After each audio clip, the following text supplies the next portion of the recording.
Good afternoon and welcome. Thank you to Lieutenant Governor Flanagan and Commissioner Lucero who are joining us for this call, as well as the community leaders and everyone participating. This is the fifth in a series of calls we've sponsored with Governor Walz and Lieutenant Governor Flanagan at an extraordinary time of change for the state and for the nonprofit sector. March and April of this year, we saw 25% of all Minnesota nonprofit employees filed initial unemployment claims. The catastrophic revenue loss has hit, particularly hitting arts, healthcare, education, and human services. We've seen a major response of philanthropic contributions through the Council on Foundations and other special initiatives, the CARES Act, the payroll protection loans. And then on May 25th, the killing of Floyd George at the hands of Minneapolis police has completely changed this state, if not the world.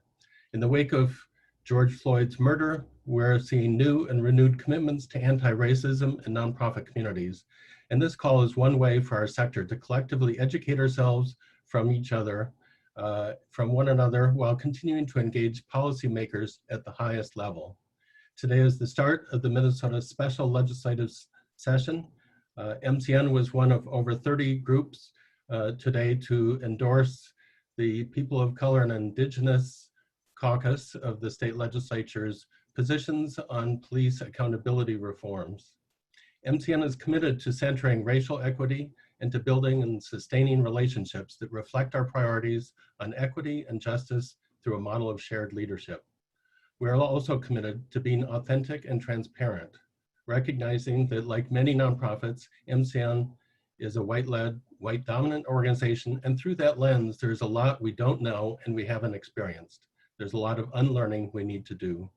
While we look to the leadership of our colleagues, including those on this call and community members who have been doing this work far longer than we, and as an organization, we are committed to self-examination, educating ourselves, and taking action. We're pleased to be joined, and thank you, Lieutenant Governor Flanagan, for joining us now. Over to you. Thank you, everyone.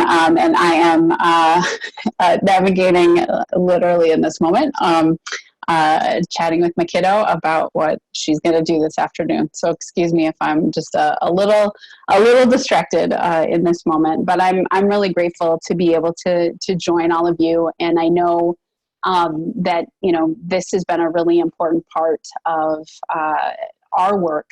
And just informing and building a team as we've looked at the response to COVID-19 and being part of these conversations. We have shared some tough news and hard questions with this community as it's related to COVID-19 and to the virus, and with the people that you serve and the folks just collectively in our community. We still have a tremendous amount of work to do, but together we're charting a path forward where we learn to live with the virus while also protecting our most vulnerable folks in our communities and supporting each other in new and socially distanced ways. As hard as the past spring was, however, nothing has been as challenging as absorbing the reality of the murder of George Floyd. And I think in this moment, navigating just as a leader, to be very candid, my own grief and anger and heartbreak and rage, really, during this time. And knowing that many of those feelings and emotions propelled people into the streets, not only in Minnesota, but across the globe.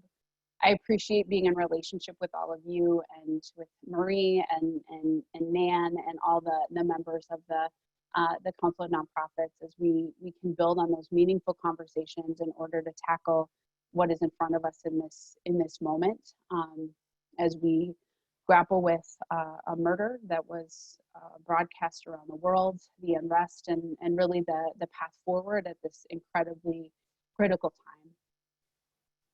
The shocking murder of George Floyd 2 weeks ago under the knee of a police officer in Minneapolis has forced many people in the state of Minnesota to open their eyes to the painful truth and long history of racial injustices and police violence against non-white people in our state. And I know that for myself and probably for many of you, it's also been frustrating for folks who've been doing this work for a very long time, that some people in our state are just coming around to the fact that this is an issue. But it also provides us an opportunity to do better and to truly acknowledge our history, and to not shed tears when monuments fall. And I'll be happy to talk more about that later. But the state of Minnesota has some of the worst inequities in the country. We all know those statistics. And we recognize that these disparities that we see are really a direct result of longstanding racism, oppression, and violence, frankly, that our state has been founded on.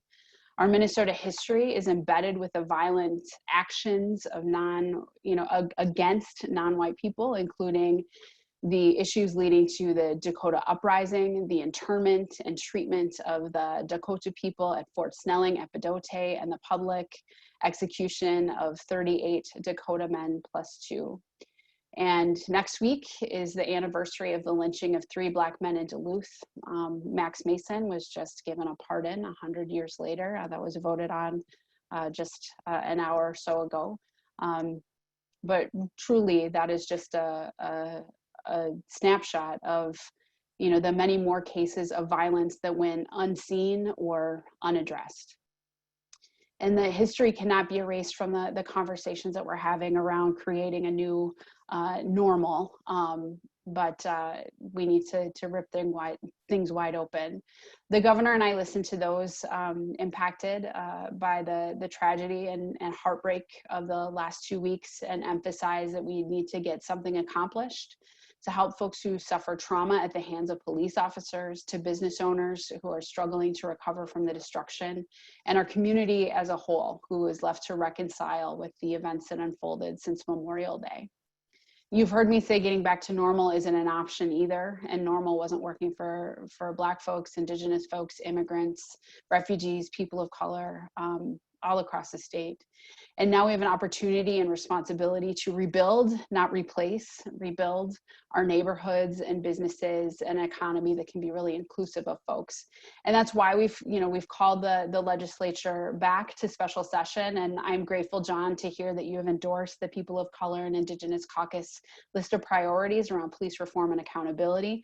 We all stood together yesterday, and we will continue to meet with community to identify in partnership how we can help the hundreds of small businesses along Lake Street, University Ave, and on the north side to reopen businesses and rebuild, and push back against the forces of gentrification to ensure that our communities can truly thrive and be robust. And we have to get creative in that, and as we do the assessment, to truly hear from people and not rush through what rebuilding looks like according to one person or another.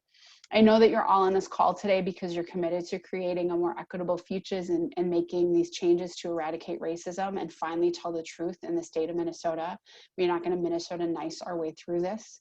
And we rely on your leadership and partnership to continue to push for reform and regrowth, and really look at this special session as a important first step, and then look to the summer and to the fall and to the next budget year and legislative session. This is scaffolding, and we are building for a future, and we will no longer, frankly, just be polite as we're working to tackle these issues. So I'm honored to be having this conversation with you today in partnership with Commissioner Rebecca Lucero, who is just one of generally my favorite leaders, and I'm excited that I get to work with her every day, who's helping to lead our response to COVID-19 with regards to race, but is also now leading the incredibly transformative work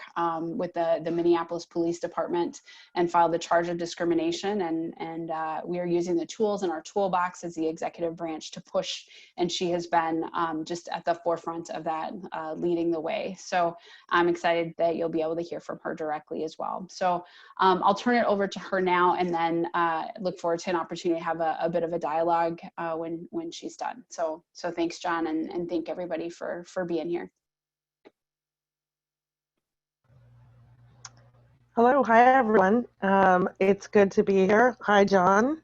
It's great to hear your voice and see everyone's names up on my screen. And so let's see, I would really like to talk about some of the work that we've been doing in the Department of Human Rights. So for those of you who may not be familiar with our agency, we are Minnesota's civil rights enforcement agency. We have one of the strongest civil rights enforcement laws in the country. And one of the charges that we have from the legislature is to make sure that we're doing everything we can to create a world where everyone can live with dignity and joy, free from discrimination. And so let's see, on May 25th was the day that Mr. Floyd, George Floyd, was killed. Immediately, that was quickly identified as a civil rights issue. And the governor and lieutenant governor asked us all to be thinking creatively and looking at our charges to see where we could step in and have an impact. And so on June 2nd, I filed a charge of discrimination. I filed a commissioner's charge related to the death of Mr. Floyd, and officially announced that the Minnesota Department of Human Rights is opening a civil rights investigation into the Minneapolis Police Department. So just for a little bit of context setting of what this means, this is the first time the state launched a civil rights investigation into the systemic discriminatory practices of the largest police department in the state. It's also the only investigation surrounding the killing of Mr. Floyd that's focusing on the policies and practices implemented by the Minneapolis Police Department. We aren't talking about individual liability here. We're looking at systems and all the systems that can lead to these things happening over and over and over again. The first time I worked on a police killing case was actually the killing of Dominic Felder back in 2006, where he was shot 8 times in the back by police. And so this work continues from long before this moment. And that's certainly been something that we continue to hear, is how this work has been going on for decades, that community leaders have been asking for structural change. They have fought for it, and all of the work and commitment that's come before has led to this moment where we can make some big changes. And so that charge was filed on June 2nd. And one of the things that we were able to do quickly is file a temporary restraining order against the city of Minneapolis and the Minneapolis Police Department. And we did that on Friday last week. What the temporary restraining order said is we want to make sure that we're doing everything we can to prevent harm immediately. And so we filed an agreement in partnership with the city of Minneapolis that says, look, we agree to this temporary restraining order, and we want to make sure that there are certain provisions in place that can prevent harm. So one of the things that got the most press was the ban of chokeholds and neck restraints. In Minneapolis, you were able to use chokeholds even to render somebody unconscious. That was permitted. For instance, when somebody's resisting arrest or acting with aggression. And so moving forward, chokeholds and neck restraints are not allowed. But there was also some other provisions in there, such as duty to report and duty to intervene, which dramatically strengthened what was already in place, that stresses you have to intervene and report regardless of the rank of the officer. And duty to intervene doesn't simply mean saying, hey, maybe we shouldn't do this, or hey, maybe we should stop. It means actually verbally and physically intervening. And that's because an officer has a duty to serve and protect. And so if they need to serve and protect against another police officer by intervening, they need to do that. There's a couple other provisions that I'd be happy to talk about if people have questions about regarding crowd control reviewing discipline decisions, and reviewing camera footage. But another, if people have those questions, but another provision that was included in the temporary restraining order that was really important for the course of the upcoming investigation for the Department of Human Rights is that the city of Minneapolis agreed to not to actively cooperate and not interfere, but actively cooperate with the Department of Human Rights on its investigation. That's pretty transformative to have, if any of you have ever been involved in lawsuits or anything, to have all of the parties be somewhat aligned on values, big picture, community aligned on values, leadership aligned on values, and willing to work through, what is an enforcement mechanism, a legal investigation, charge of discrimination against them. And so I really commend their willingness to work boldly moving forward on that. And now's where the investigation starts. So in the coming weeks and months, we'll be doing an investigation. Of course, community engagement must be at the center of that work. And so we're working to do and put together a really thoughtful community engagement process, which we'll be able to report on and share with everyone as soon as possible. And just for a little bit of context also of what this means in terms of similar situations like this. So it typically takes, so generally it's the federal government that's coming in and doing these consent decrees. It's almost never, ever, ever the state that is doing these kind of investigations. These are big investigations. And so the state is doing it in this situation because the federal government is not willing to lead. And you've heard Governor Walz say time and time again that if Washington won't lead, we will. And so Minnesota is standing up for civil rights, which is great. The most analogous situation is Chicago, where the Department of Justice had already done its full investigation. And then there was a new president that came in that was no longer interested in moving forward with a consent decree. And so the Attorney General in Illinois actually moved forward with that consent decree in Chicago. So this is a pretty historic thing that we're doing here in Minnesota. And it's going to take a lot of support and help. And we really appreciate all of those who have reached out to offer that support. Also, some of the pieces like banning chokeholds, those are part of the consent decrees. So for instance, in Ferguson, that was part of the consent decree that was issued, and it took them many months, up to 2 years, to issue that consent decree. We did it in a week. So of course the investigation has to take time, and the community engagement piece must be thoughtful and intentional and take time. And we've already acted boldly to make some very quick changes. And so, as we move forward, I'm happy to report back on where the investigation is and where the process is. But we also continue to do all of our other work and investigations and work with contractors. It's all related. And yeah, I'm just really grateful to be here doing this work in this moment in partnership with everyone here. So thank you all for this time. Well, thank you, Commissioner Lucero and Lieutenant Governor Flanagan. We really appreciate that you both are here with us. And Lieutenant Governor, you mentioned listening to community, and that's what we're really hoping to provide a platform for today.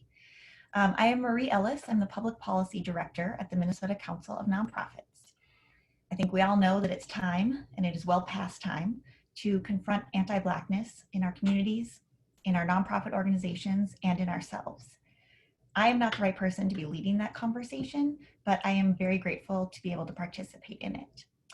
We so appreciate our colleagues who have agreed to share their experiences, their thoughts, and their questions with Commissioner Lucero, the Lieutenant Governor, and everyone on the call today.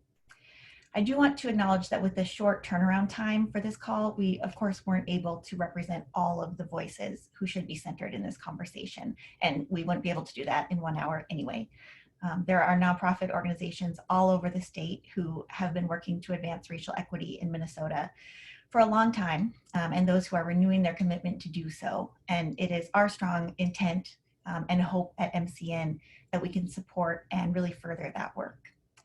So my role today is to moderate the flow of our conversation. And first up, that means reminding all of our guests to introduce themselves and their organization.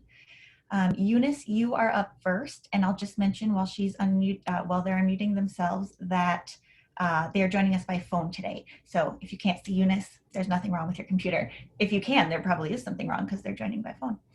Eunice, the virtual floor is yours. Hi everyone, my name is Eunice Ajay and I am a board member of MCN, so shout out to MCN. Woohoo!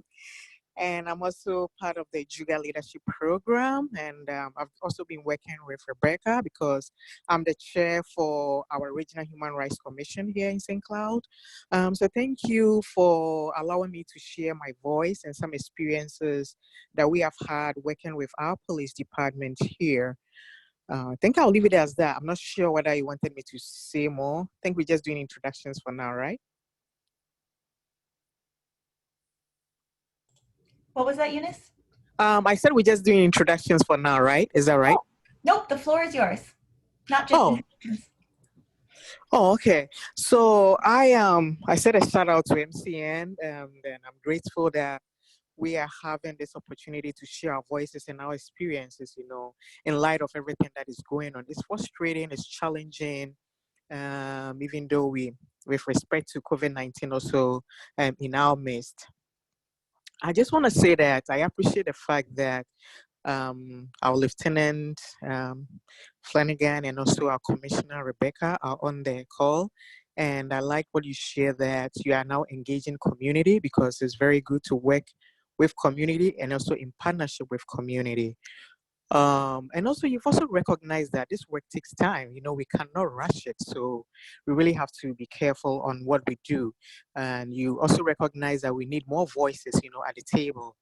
Here in St. Cloud, I think one thing that in moving forward that we all need to do or need to recognize is working in partnership with also the police department.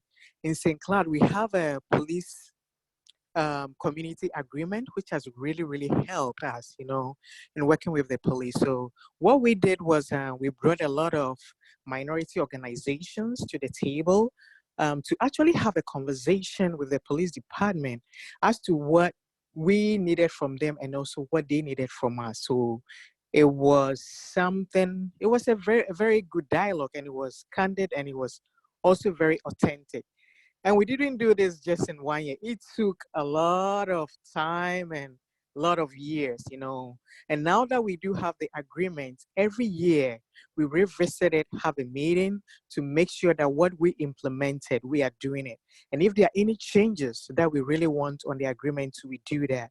One thing that community members really sort of wanted from the police department is that whenever they do stop someone, they wanted them to issue them their business cards, which was something that they started doing. Another thing that the police department also did is they have a Skylar program, which is for us at Rex Youth. So they are really teaching the youth not to be scared of the police, at a very young age, which is very, very good. And even with the Juga Leadership Program, we also have a relationship with the police department. They come in, we have the chief himself presenting to the group on how to build relationships with them, so people look forward to this. We visit the police department, we have a tour at the place, and he shows her how things work. And if anyone has questions, they can always come see him. So I think these are some things that can be implemented in other communities. I think I'll leave it here for now for my other colleagues to also have time to talk. Thanks. Thank you, Eunice. I forgot to mention to the commissioner and the lieutenant governor, you're welcome to hop in between any of our speakers, our guests today, and share any reactions you have or answer any questions. So I'll pause for a minute in case you want to do that.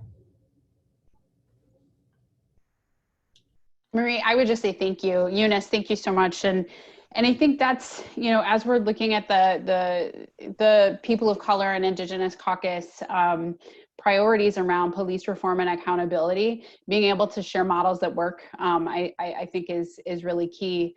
And we also know that one size does not fit all communities. I grew up in a community where many kids ran towards the police and lived for more than a decade in a community where children were instructed to run from them. And so our experiences are very different depending on where we live and who we are across the state. But I appreciate that. And these are the kind of things that we need to hear about that are working and are community driven and led. So thank you so much for sharing. Thank you. Brett and Monica, you are both up next.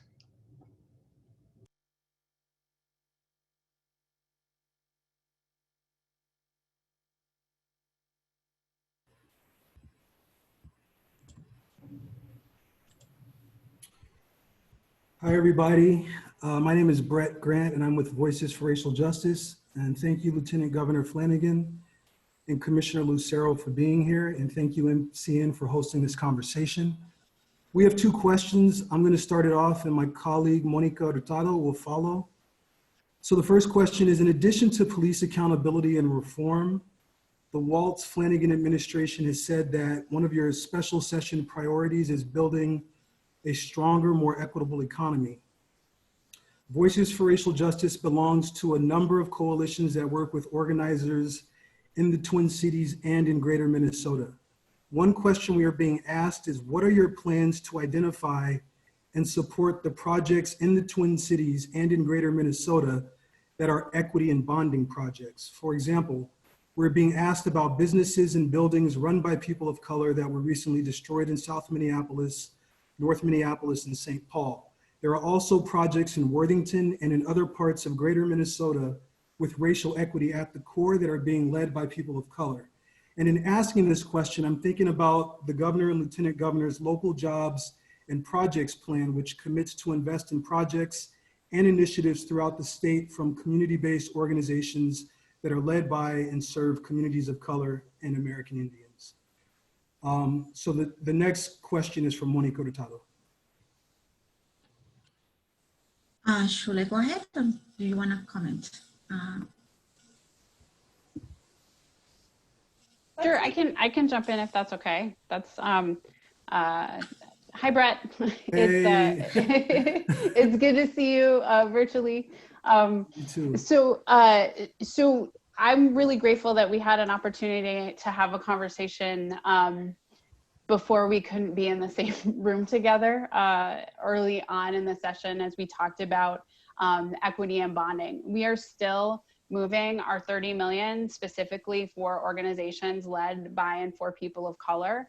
I think one of the things that we are really clear on, the governor and I are both really clear on, is that we had the bonding bill that had already been proposed, and we had the events of the last couple of weeks, and that shows us that we actually need more investment. I want to reject the frame that we have some folks in the Senate moving that says like, oh, we'll make, we'll see where we can add projects here and there. Like, this is the time and this is the moment to do that. I am a little frightened by Senator Gazelka saying that they're going to be done by next week. If we're thoroughly going to do an assessment that is community led and actually gets to the true cost of like things like deductibles for insurance, right?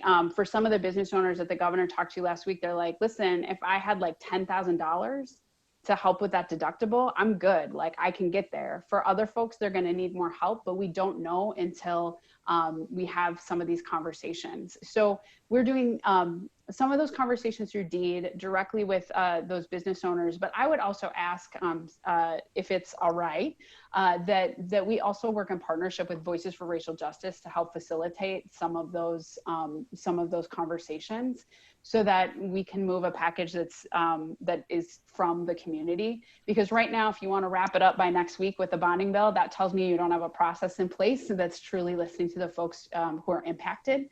And so I would be, I'd be down to do that with you. And I think MMB, so the Minnesota Management Budget Office, they're kind of the budget gurus for the state, are also looking to how we can fund those communities that are most impacted. There's like GO bonds, right? The fund infrastructure. If you want to really like nerd out, right, we can talk about all that stuff. But there's also those dollars that we can see if there's more flexibility and where that needs to be, because sometimes it's tough unless you do cash in bonding to pay directly to businesses that have been destroyed. But let's also be clear, we were on a call earlier today with philanthropy, that they have a role as well. And as a recovering executive director, like, now's the time when we're like, listen, spend down your endowment, y'all. That's why it's there. make sure that what you're offering to the nonprofits that you're working with, like we were serious before for around COVID-19 with GenOp dollars. It has never been more important than the moment that we find ourselves in right now. And then to directly fund businesses who may not be able to access funding in other places. So we're thinking about it. We want to design a process, but I also want to make sure that we are doing it with folks like yourself who can help us think through what some of those obstacles or things that we just might not be able to see right now as we're determining how to do that. And some of our, like just normal tools like GeoBonds can't go to private organizations, but we want to try to figure out what that can look like. We're working at, through how to think about it, but need some thought partners. So I think I just gave both of us homework after this call. That's all right. Let's do it. No, thank you. Thank you. And Lieutenant Governor and Brett, if I could just add on. Hey, Brett, good to see you. Hey, Rebecca. If I could just add on, now you specifically asked about bonding, but obviously all of these issues around COVID and all of these things are so intersectional. And so I just wanted to talk about quickly the federal funding that is out there that we are looking at right now that relates specifically to recovery and resiliency for communities. We know that COVID is having pretty devastating impacts on communities of color disproportionately. And so as those COVID funds come in, we're looking to be able to put some real money into community organizations that are led by and for communities of color. Because if we're talking about recovery and resiliency, that's the heart of where we need to be spending that money. And so look, like we're moving that and talking about that every single day. So we'll be looking to report back on that shortly as well. Thank you. So I'm next. So hello everybody, Monica Hurtado here with Voices for Racial Justice. I have a comment or question connected to the conversation we were having a minute ago. And we know that it's important that Black communities, Indigenous communities, and communities of color understand the role the Governor and Lieutenant Governor office play to ensure that racial equity is being prioritized and practiced during the creation and the implementation of legislation in our communities. So one tool that Voices for Racial Justice has that keeps our communities at the center of the policy creation is a tool that we call the Racial Equity Impact Assessment. And one request we will have today is, if possible, to continue this conversation with the Lieutenant Governor and the Governor's office to explore opportunities for this tool to be part of the work ahead to address the structural racism that is everywhere within the system. So you already said you are willing to continue a conversation with us. So can be this also part of that conversation? Yeah. Hey, Monica. It's good to see you. I'm happy to answer that question. And so first and foremost, like, yes, I would love to meet to talk about that and look at that. And I've seen that before, and it's a great tool. And so one of the things that I really want to make sure that you know is that, I mean, for those of you who work with me at the Minnesota Council of Nonprofits, using an equity lens tool has always been essential to the work that I do. We carry that with us into state government, and we're moving that forward right now. So in fact, we have developed specifically for the COVID-19 response, but it's designed to go past this moment, right, to build into the systems, anti-racist equity tool. And it asks a lot of the questions that are oftentimes asked. Who's involved, who is impacted, who's at the table, how are these things being framed, just all of those kinds of questions. And that tool is supposed to be used by all of the work groups that the governor and lieutenant governor set up, and those that are making decisions, for instance, on that $1.3 billion from the federal government. That is the tool that people are supposed to be using. So that tool is exists and it's being circulated right now. And actually, we're starting trainings on how to use it next week. And what I'll say is that we always need to keep improving this tool, and have looked at a lot of different models. And so I'm excited to talk to you to see what you're seeing that's working particularly well with yours. And this relates specifically to the work of the Community Resiliency and Recovery Work Group that I myself and the Lieutenant Governor lead. When we looked at that work, we said, what can we do to make sure that that whatever we do today lives past this moment, and that leads to more equitable outcomes past this moment. So, for instance, designing this tool was a perfect example of how we're to build out on that. So I'm looking forward to talking with you about that and everything else that's on our to talk about list soon. So many things. I'm just nodding in agreement. Like, I'm down with that. Excellent, excellent. Thank you, Brett and Monica. Just one thought, since y'all mentioned the Community Resiliency and Recovery Work Group or Committee, there's not a whole lot online about that, and I think people would like to know more about it. So if you're able to put more online, I think people would appreciate it. Sure. Marie. Yeah. So actually, just to make sure you know, because it just launched Friday of last week, there's actually the dashboard now has specific dashboard from the Community Resiliency and Recovery all about the racial impact. So I think there's only 14 states across the country who are even talking about race as it relates to COVID. And it took us a while to get that data up, and I do want to apologize for that, but making sure you get race data correct is really challenging, because if you say it incorrectly, it can be real stigma around it, or there can be assumptions made about people of color, Indigenous community that we don't want to be made. So I'm going to find it real quick and post it in the message, but we are working to get more up, and I hear you, we will get more up too. Excellent, thank you. And I think we all would rather have correct data that's a little bit slower than incorrect data that's really fast. That doesn't really help anyone. Let's see, next on our list is Bashir. Bashir, we're all looking forward to hearing from you. Thank you, Marie. Thank you to the Minnesota Council of Nonprofits. And thank you to Lieutenant Governor and Commissioner Lucero for taking time out of your busy schedules. We appreciate that. My name is Bashir. I am with the Center for African Immigrants and Refugees Organization, Cairo. We are based in central Minnesota, but also in Oregon. So we are a national agency. Our mission is to advocate for and act to increase social justice and achieve equity through system-changing programs and services, and through community organizing, collaborative leadership, and service advocacy. We mainly work in the education area and have recently launched into the community health programs, especially as we were hit by the COVID-19. The COVID-19 situation, I think Lieutenant Governor Flanagan has spoken a little bit about data. I don't want to talk about that. We have one of the worst, if not the worst, data around inequity, especially for our public institutions like the public schools. Our children, the communities that we serve, have historically been lagging behind, and the COVID-19 situation has exacerbated that even further as we move things to the online learning platforms. That has completely forgotten about the community struggles. We didn't have the device to connect to the online platform. Not all our families were connected, through the internet.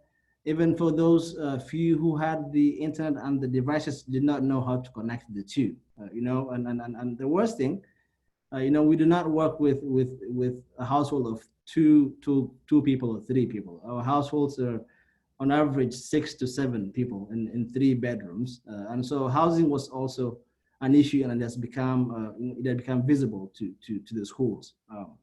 What I just wanted to say is, advancing equity should not just be a slogan. It should not be a bargaining chip for votes in election years.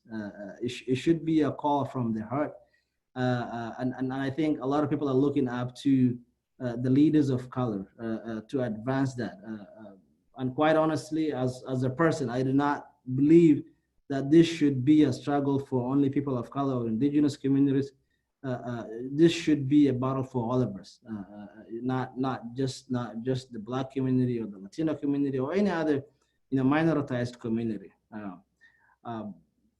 we have seen the impacts of both COVID-19 and the last few weeks, especially in Minneapolis. But I wanted also to ask a question, around the other, community-owned businesses in the state in Greater Minnesota. Just this week, I have visited two community-owned businesses that were cafeteria restaurants, and they were still closed despite the lifting of some restrictions. They were still closed mostly because they've been hit very hard. They were not able to benefit from the PPP funding that was available. Most of these businesses are run like a family. They may not have a payroll records to show to the banks, but it is run by a daughter and her mom. And this is things that they've been doing over the last many years. What specifics are you looking at to help businesses like that that may not need traditional or PPP funding requirements? Is there any? I think that's only I wanted to ask you. Things were not normal for many of these communities before even COVID-19, before what happened the last few weeks. Normalcy has been a foreign concept for many years for this community. And so, yes, we should not dream about getting normalcy back in September or November this year. But I wanted to know, what specifics are you looking at as you convene for this special session? Thank you so much again for all your time, and I'm honored to be here. Thank you so much, Bashir. And so we've been working on that particular issue for months. Before we experienced the last couple of weeks, this has been a priority for us and has been in our package. The holdup, to be honest, as we've been looking at the small business funding, and that's for the smallest of businesses, as you mentioned. I talked to some business leaders at Mercado Central like a week and a half ago who mentioned the same thing. It's like one person or two people, it's family owned, or as we're also looking at micro businesses or entrepreneurs that the funding, PPP and otherwise, is not getting to the folks who need it. And so we've been working on this for months, and the holdup has been, to be candid with you, the holdup has been our insistence, the administration's insistence, so the governor and I, including carve-outs for minority-owned businesses and ethnic malls. So that has been our fight, and we are going to continue to push for that in special session. And I would look to y'all to help us do that as much as possible, because we think that that is the best place to get relief.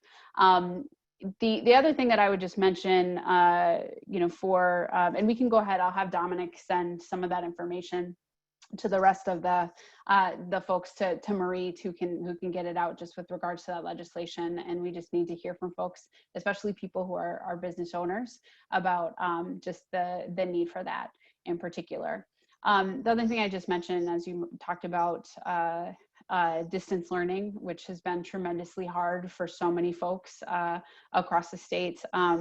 Even our own family, we don't have an extra device laying around that isn't just for work. And so our district was able to give Chromebooks to kids, but we would have been in a tough spot if that hadn't been the case.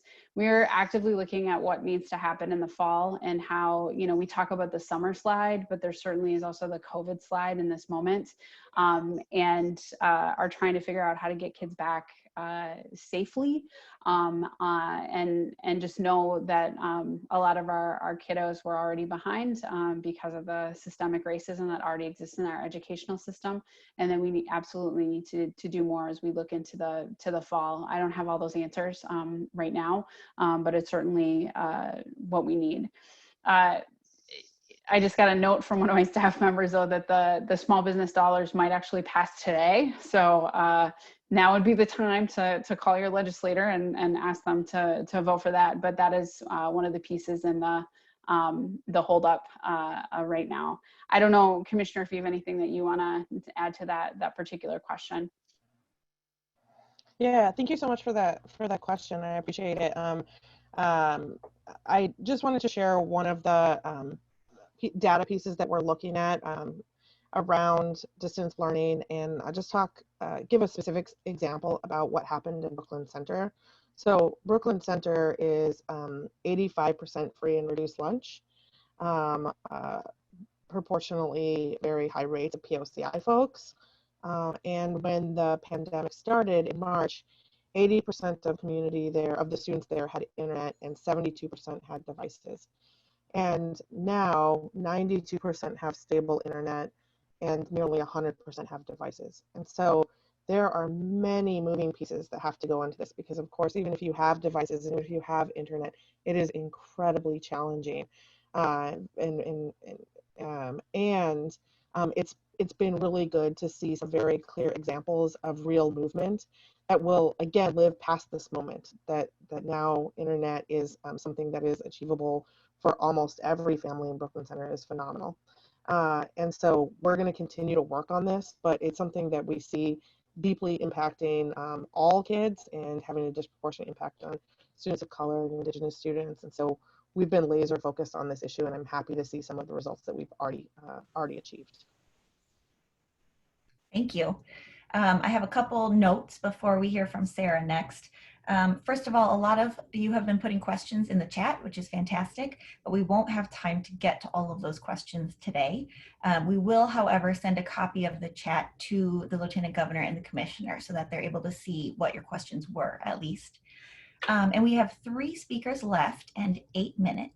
So I'm wondering, I know for both the Commissioner and Lieutenant Governor, your schedules are usually back to back. I'm wondering if you have any flexibility to hang on for about 10 minutes extra. I do not. I'm sorry. I don't know about the Commissioner. Commissioner, how about you? I'm so sorry. I'm gonna have to run. I can stay on for a couple minutes longer. No need to apologize. We scheduled this until 2 o'clock, so no apologies necessary. But also send those additional questions from, if we don't get to everybody, like we're happy to answer them. One that I did see in the chat that I do want to just quickly mention, someone asked if the evictions moratorium ends when the state of emergency ends, and the answer is yes. And so that is why, one, we asked the legislature to re-up that in this moment, and also in this week to pass the housing assistance bill with $100 million to ensure that people who haven't been able to pay their rent do not lose their housing, but can get some assistance. So there's a battle about these emergency powers. We are still in a state of emergency. I think they should remain. And I think it is contradictory for the Senate to say that they will wrap it up in a week, but still, want to partner with us to figure out how to work on issues around COVID-19 and a response to police reform and accountability. You can't have it both ways. So that's my editorial comment there. It is a lot to cover in 1 week. Let's see. So let's move along and see how far we can get. So Sarah, you're next, and we're looking forward to hearing from you. Right. Hi, everyone. I'm Sarah Klein. I'm the director for Northside Funders Group. We're a funder collaborative that specifically makes investments in North Minneapolis. So I just want to kind of at a high level talk about our response to both COVID-19 and also to the restoration of communities as a result of the uprising across our city. And then also just some thoughts to consider in terms of a response, because it's going to take all of us and multiple revenue streams to think about restoration and rebuilding across the city. And we're working hard to make sure that philanthropy does their part. So way back in March, we set out to implement a COVID response. So we held a community call to understand what was happening on the north side and the impact of the shelter in place mandate. And as a result of that feedback, we created an emergency fund. And really one of its, as far as I'm aware of its kind across the metro area, maybe across the state, I'm not 100% sure, that gave direct relief to small businesses in the form of a grant. So it didn't have any restrictions in terms of use of those funds. They capped at $5,000. To date, we raised $400,000 to fund 89 small businesses. We still have 28 businesses, which totals about $117,000 that we're working on responding to round out our COVID response. I can tell you that these were largely Black-owned businesses that were completely shut out of any local, state, and federal relief. So I think that's something to consider in terms of response, that these are folks that didn't have access to any of these resources and also didn't have an appetite for another loan product. And so really needed financial relief with no strings attached. And so I think that's important to think about in terms of a response, especially when we're thinking about centering BIPOC communities. And particularly Black-owned businesses. And I think I really want to name that because we're here in this space. And the experience that we had over the last couple of weeks is because we need to center the Black community right now. And I think that needs to be prioritized in terms of our response. And I think I just want to name that because I think it's important in terms of how we think about an anti-racist and a true equity response. It's about time we take action instead of just continuing to talk about it. And we need to put our money where our mouth is right now. North Minneapolis is also a community that I just want to highlight that has experienced significant divestment over the years. And so again, when we think about economic recovery, the community needs more resources. And again, when we think about that anti-racist response, we can't continue to distribute the same amount of dollars across communities and think that that's going to solve all of our problems. I also want to say that this response needs to be beyond just a one-time fix. We need to think about long-term investments in the community. I think that's really important in terms of a long-term response because we haven't been doing that. And we haven't prioritized this in terms of thinking about economic development, wealth creation. And I think those are all important things to think about. And perhaps this is a moment in time when we truly have a conversation, a meaningful one, about reparations. I don't think we've named that. I mean, I think, let's be honest, we're all we benefit from living and working and playing on stolen land in a community that was built by slaves. And so we need to talk about that history and how we got to where we are today. And we need to think about what that looks like in terms of a meaningful response for the benefit of the community, and particularly BIPOC communities, but I'm going to just name that we need to focus on the Black community right now.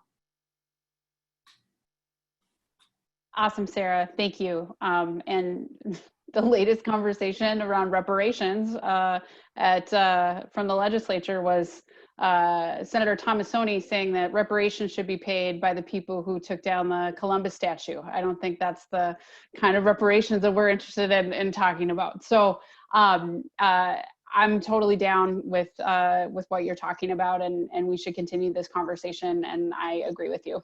I don't know that there's a question in there, just to say, like, yes to all of that. We've been doing a bunch of community engagement as much as we can on Zoom and otherwise with Black business owners and others. And so we got to keep it up and figure out what our strategy is over the next few weeks to get this done and get it done right.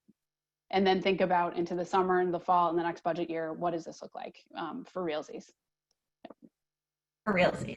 Thank you, Sarah. I want to apologize to Sonia and Ahmed. We are not going to be able to get to your questions or your comments, and I feel terrible since we invited you to speak. But if there's a way that you want to write down what you were planning on saying in the email or record it, we will make sure that it gets to the commissioner and to the lieutenant governor. And I apologize that we're not going to be able to make that happen. I want to thank again the Commissioner and Lieutenant Governor Flanagan and all of our guests today who agreed to speak and help us learn and be in conversation about these issues. We have a lot of work ahead of us, and I know MCN and myself personally, we're all grateful to be in that work with all of you. So with that, I will just quote my boss and say, onward. Thank you. Thank you so much, everybody. Send those questions. We're ready to answer them.